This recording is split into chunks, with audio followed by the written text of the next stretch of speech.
Aviation General Manager Miguel Southwell is with us today. Thank you so much for being here. Glad to be here. When you spoke to the Airport Area Chamber of Commerce about Hartsfield-Jackson's future, you laid out your vision. What is your master plan for the airport? The master plan, in fact, went public last week. And of course, as with most airport master plans, the 20-year program consists of new gates. We'll have new parking facilities. We'll also have perhaps a new runway in about 12 to 15 years. And a number of smaller, actually, facilities that will be built. We do have perhaps 8 different initiatives. Something as large and as complex as an airport, of course, you can't just have 2 or 3 priorities.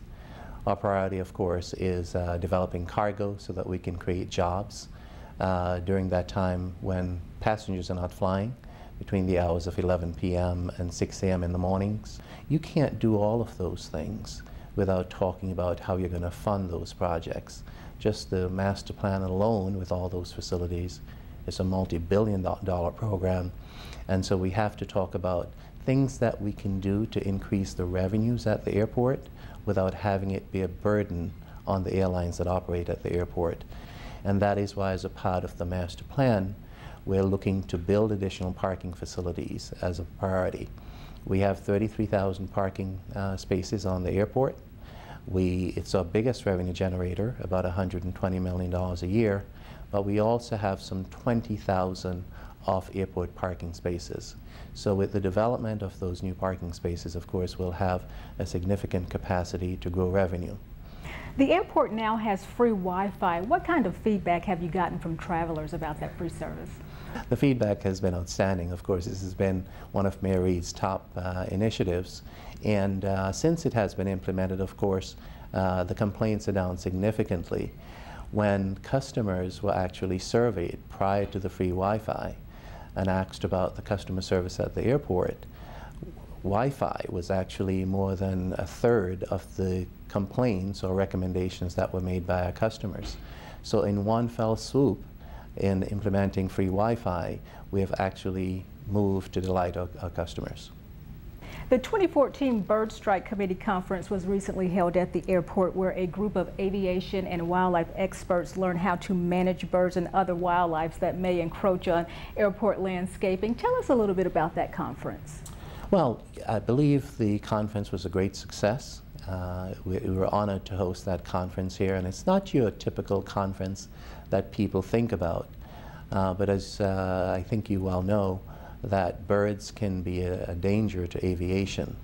And so not only do we keep the grounds well groomed for the purposes, aesthetic purposes, but it's also designed to be so that we're not attracting rodents and things like that on the airfield, and because then they attract birds. Birds just naturally flock to open pastures as well, so we have a rigorous program to disperse of those birds without harming them.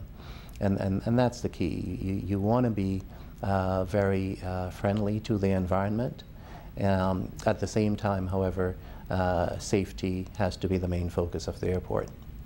A second TSA pre-check application center was added at the airport. Has this been a big help to frequent flyers? It really is. At the end of the day, we're looking for a needle in a haystack. And the challenge for us in the aviation industry is looking at the other 99.999% of the people who just want to get on a plane and not have the screening process be so rigorous that it deters them from having a good customer experience. And so what we and the entire security industry is trying to do is to have much of the background checks done before people get to the airport, so that as they get to the airport, the screening can be a lot more friendly. The airport has nearly 150 new concessions. Are passengers taking advantage of these great amenities? Absolutely. You know, the airport has struck a few firsts among airports. We have a new P.F. Chang's at the airport, which is the first time P.F. Chang's has entered an airport. We have a new IHOP, which is the first time that IHOP has entered into the airport. The success of a concession program in the 21st century is to make sure that the concessions program provides a sense of destination to our passengers. So we have a large variety of regional restaurants, while at the same time providing national and international brands, which is what many of the international passengers would prefer. All right, Miguel Southwell, thank you so much for stopping by. You're very welcome.